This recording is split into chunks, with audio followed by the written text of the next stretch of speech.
Écoutez, d'abord, la Normandie a une histoire très ancienne puisqu'il y a eu la conquête des Vikings et puis ensuite Guillaume le Conquérant qui est parti de la Normandie vers l'Angleterre.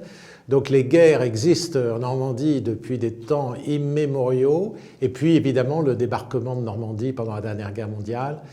Et donc c'est bien que ce soit en Normandie qu'il y ait une réflexion sur la paix au-delà de la Normandie, dans le monde. Et ma spécialité pour ce qui me concerne c'est l'Afrique et donc moi, je m'occupe un peu de la paix et des conflits en Afrique, par mon métier de diplomate, par mon métier de chercheur aujourd'hui.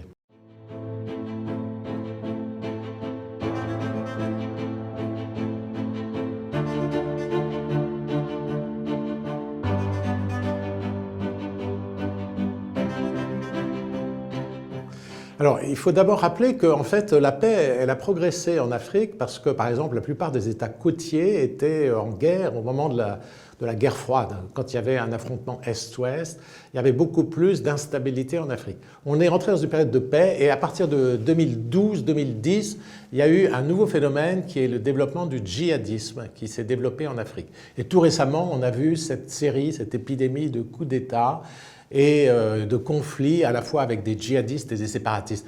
Globalement, je pense que c'est dû au fait que les États sont très faibles, n'assurent pas de services à leur population, qu'une partie de la population se sent abandonnée, en particulier la jeunesse. Il y a eu une très forte croissance démographique.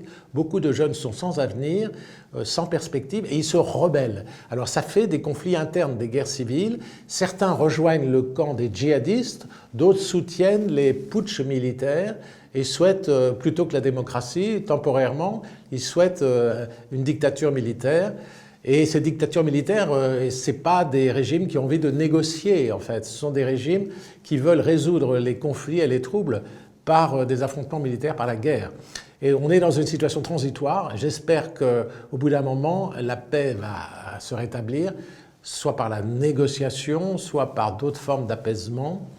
Mais c'est très difficile de faire des pronostics. Il y a des régions d'Afrique très troublées, le Sahel, et il y a heureusement la majorité des 54 pays de l'Afrique ou des 48 au sud du Sahara qui ne sont pas en guerre. Donc il faut aussi voir le bon côté des choses. Il y a beaucoup de pays qui se développent assez normalement et les pays en guerre sont une minorité de pays qui sont souvent enclavés, très pauvres, avec des États très faibles et une progression démographique très forte et qui ne se développent pas.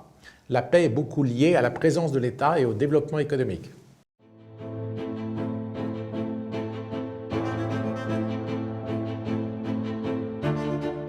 Je crois que les jeunes de Normandie qui sont ici, ils ont un peu cette chance d'avoir le contact avec beaucoup d'experts, de spécialistes qui viennent leur parler des relations internationales, de la situation dans le monde.